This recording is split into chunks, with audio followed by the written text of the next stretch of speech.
On July 2nd, 1776, a historical moment took place in both America and world history when the Declaration of Independence was delivered to Congress.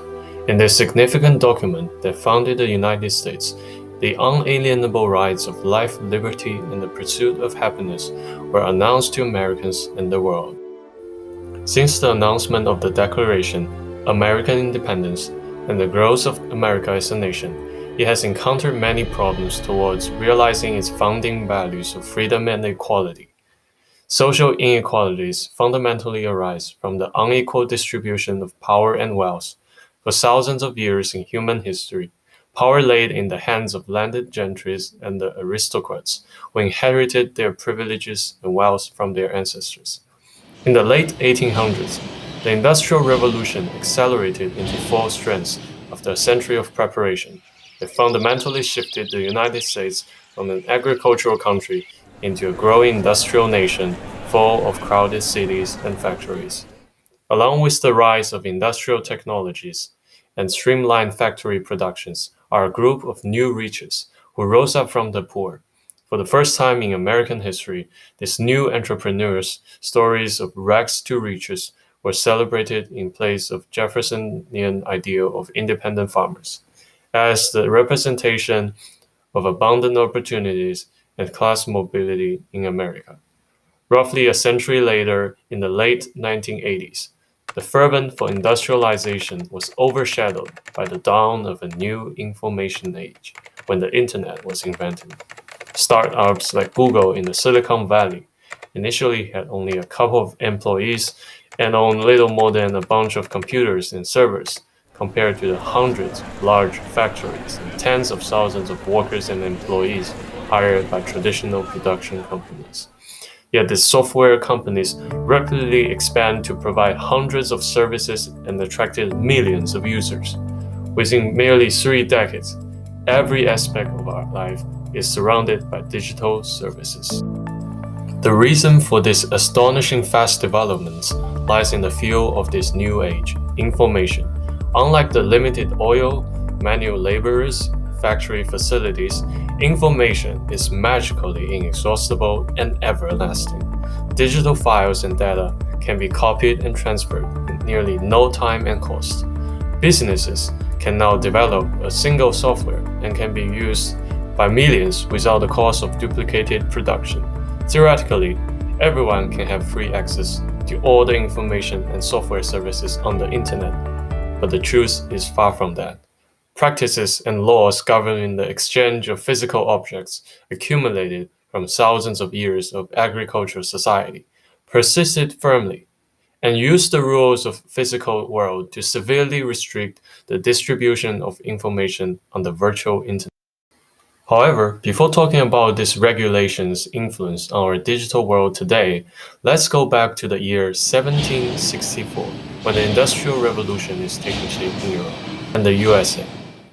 A mechanic named James Watt came up with the idea of separating the steam engine into expansion and condensation containers while fixing a small Newcomen steam engine.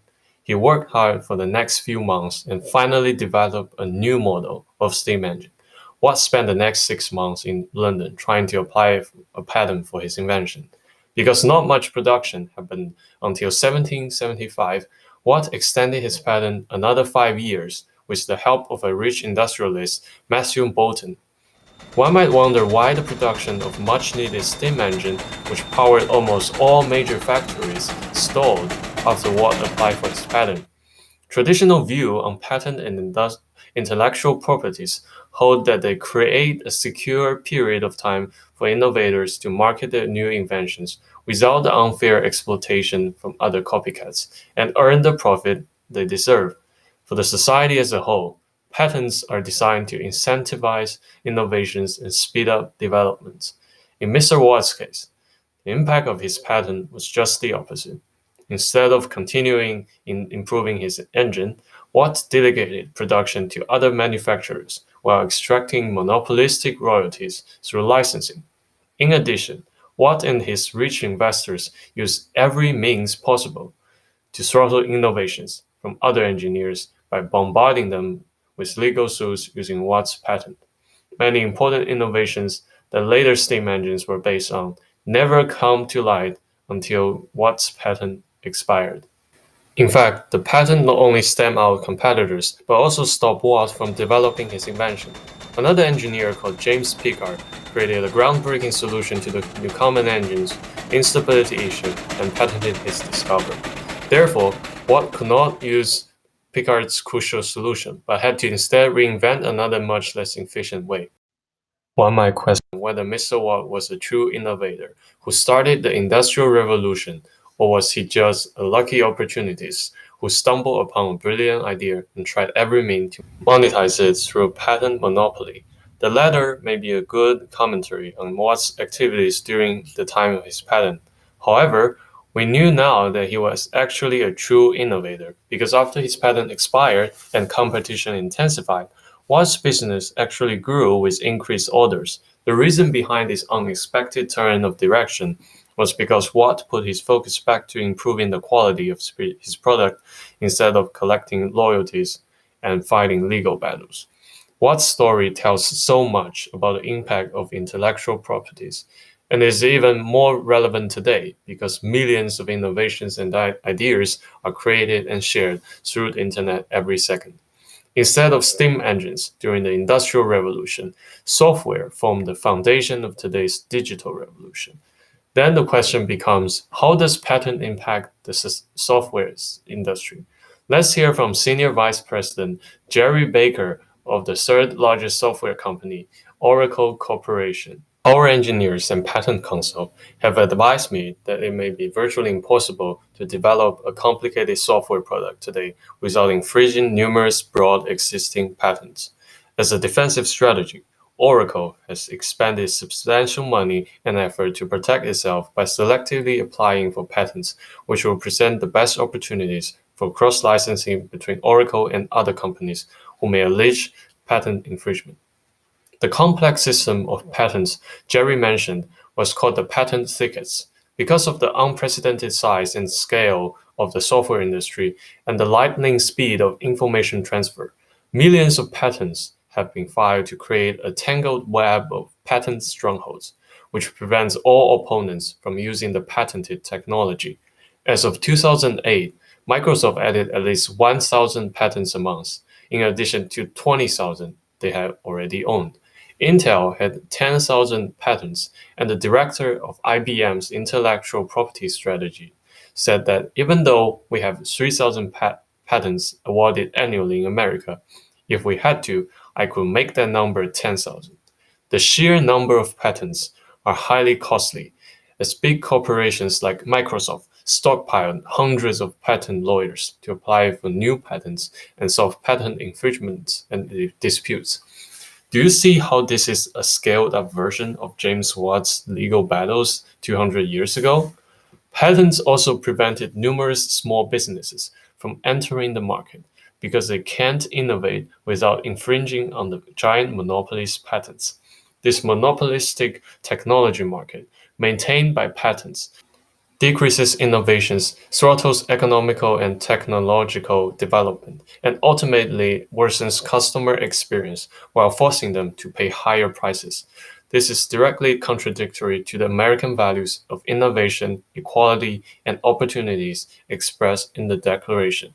So what are the solutions? Do we have to accept the necessary evil of patents in order to guarantee innovation in this hyper-competitive market where worthy ideas are instantly copied? The answer is we do not, because millions of popular and successful software are released without a patent and are available for anyone to download, distribute, and modify. These softwares are called free software, free as in free speech, not free beer. If they allow users to freely modify and control their software with no limitations. A less strict type of similar software are called open source software, which stresses less on ethical belief of freedom and justice for software users, but more on practical development principles that aim at creating an open community of developers. In reality, however, most open source software are free software, and we call this collection of software free and open source software, or simply FOSS. You may have never heard of FOSS before, but you are using them every day. Most notably, web browsers like Google Chrome, Microsoft Edge, or Samsung Internet are based on the open source Chromium browser. As of April 2019, browsers based on open source Chromium accounts for 73.58% of the global market share. Web browsers serve only as the front desk of the Internet, which is run on HTTP servers that are 85.5% open source. Besides web browsers, most of us now spend tons of time every day on our phones, which are heavily based on open source technologies. Android mobile operating system is largely open source and uses open source Linux kernel. Apple's iOS system relies on many open source components as well. Went back home after a tiring day of school and started watching a Patriots game with your family? Your TV is most likely using Linux as its operating system. What's more, Linux and open source reaches far more than just what we directly experience every day. In fact, by recognizing the power of Linux and how it is developed, we can get an idea of how open source works.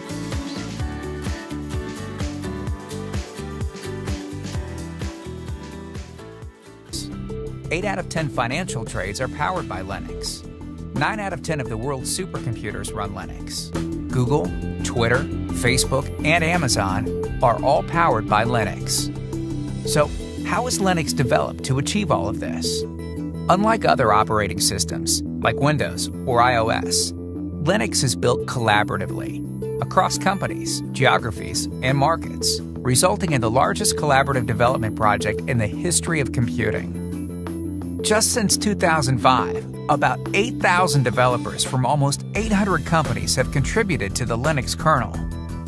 These contributions have resulted in 15 million lines of code, 1.5 million lines written in just the last couple of years. Consider that Homer's epic Iliad poem is a mere 15,000 lines of text. The novel War and Peace, just 560,000 words. But it's not just about the sheer number of lines of code. It's also about how quickly Linux is developed and released. For example, a major new kernel comes out every 2 to 3 months. Compare this to years for competing operating systems. These examples are just the most common ones we directly encounter, but behind the scenes of even many closed source or proprietary software are open source parts. In short, our digital world can't run without open source. For me personally, as both a user and a producer of open source software, open source means something special and lovely for me, and this intimate feeling is growing day by day. When I am around 10 years old, I loved asking my parents and teachers hard questions that they usually didn't have an answer to. Fueled by this intense curiosity to know the unknown and countless success stories of how a single man or woman like Steve Jobs changed the world, I'm always aspiring to be the unique person who proposed that groundbreaking idea. As a result, I was constantly searching for ways to make something movable, interactive, useful, and creative, from early building of Lego Mindstorm robots to later more advanced VAX robots. However, I didn't find the right tool until I stumbled upon programming. As a big fan of Harry Potter, Lord of the Rings, and many other sci-fi and fantasy novels, I'm immediately captured by the magical power of computer code, which mysteriously convert lines of plain text to beautiful animations, web pages, and apps. Just like how using magic takes a lot of practice for wizards in the Hogwarts. Programming is a very complicated task that is especially hard for a total beginner like me without any guidance from a teacher or professional. For countless times when I was in frustration trying to solve a bug that repeatedly break my code, I found solutions on Google, or more precisely, a Q&A website similar to Quora called Stack Overflow. Developers openly share their answers for millions of questions, and most of my bugs are usually listed somewhere on the site. When I dig deeper and deeper into Stack Overflow to absorb much needed advice on how to fix my bugs, it became my most knowledgeable CS teachers in the world, powered by 8.6 million programmers. As my programming skill grew and started to build real-world applications, I increasingly feel that I'm so powerless and useless. Because first, so many apps have already been developed, and second, my application requires various parts that I have no idea how to. implement. Deceptively simple ideas like creating a calculator sounds like the simplest thing in the world because computers are built for calculations. However, the truth is far from this. I have to program the machine to parse or understand user inputs. To start out with pure integer additions and subtractions are simple because all you need is parse over each characters of the math expressions one by one, and there's your result. However, even simply adding multiplication and division mess up this formula because the machine doesn't know the order of operation, which even elementary school kids know, let alone how to interpret more complex operations involving decimals, parentheses, signs, and logs. As I plowed through this math and trying to teach the machine how to do math, I became increasingly frustrated. I started questioning, if I can't build even a simple calculator, how can I be the unique person who changes the world? Trying to create a calculator and also proving my abilities, I continued on the struggle. After weeks of trying, one day when I was browsing through a Stack Overflow answer regarding math parsers, I stumbled upon Nerdimer. That moment, after endless trying and searching and finally reaching the oasis in the vast desert, was and still remains to be one of my most unforgettable moments in programming. Nerdimer is a JavaScript calculator packed with basic advanced functionalities and supports algebraic functions, trig functions, solving equations, symbolic differentiation, integration, and best of all, it's open source. I immediately adapted Nerdimer to my calculator project and succeeded in building a workable version of the app in less than a day. As I glanced at that work, that is more powerful than TI, Casio, or any other calculators I've ever used, I feel the sense of unique accomplishment that is my driving force for programming. However, this time I'm not succeeding using only my own strengths, but by integrating others' works. Nerdimer marked my first step into truly engaging in open source. After using Nerdimer for a while in my calculator, I discovered some small bugs. Just like how programmers raise questions on Stack Overflow for others to answer, I posted the bugs to developers of Nerdimer and hoped them to be fixed. Because I felt so thankful for their amazing work and my privilege to use them for free, I especially took the time to analyze the bug carefully and posting a detailed summary of what went wrong. I still remember how afraid and anxious I was when I clicked on the post button with a shaking hand. It did come out that I missed some points, but the bug is real. But more importantly, one of the developers of Nerdimer, Jigson, responded to my question not only very speedily and politely, but also with caring kindness towards beginners. We had a very constructive conversation, and he demonstrated that he cared about my effort, even though how small it compared to his own contribution to the project. Encouraged Jigson's positive feedback, I continued to file issues for bugs I discovered and eventually amended several test cases for ensuring the integrity of the software. This conversation between Jigson and me was a tiny fraction of the activities in the global open source community. The community is like a human brain, and each neuron represents a real-life community member scattered throughout the world. Every second, millions of messages and ideas are transferred and exchanged through lightning-fast electric or fiber optic cables, just like how neurons send out electric signals to each other. To get a feel, let's observe the largest voluntary collaboration in both the open source and human history by looking at a selected 6 months period of the development of the Linux operating system. Each little person figure is a developer contributing to the codebase, and they shoot out lasers like arrowmen to fix, add, or move a piece of code. This is only a very small part of Linux's 28-year development since 1991, and the speed has never stopped. The Founding Fathers had long envisioned a nation and a world of freedom and equality, and after 200 years, America and the world finally get a chance to achieve some of the freedoms through more equal access and free sharing of information. Indeed, the Founding Fathers had long known the power of freedom and equality as manifested nowadays in the open source movement, which provides imperative supports we need every day. In this digital age, the most powerful thing that can transform, evolve, develop, and revolutionize is information and knowledge. Unlike physical objects and money, we don't lose information when we give it away. By contrast, we and everyone else who receive our knowledge gain even more when we contribute and share our knowledge with the world. our ideas and thoughts are amplified, heard, and improved. Everyone gets a chance to become the best of them, simply because they have the power of the whole world's knowledge and help. When we as a species connect together freely and transparently while valuing diversity and embracing unity, the full potential of the human race can be achieved. What is making this possible is the open source movement.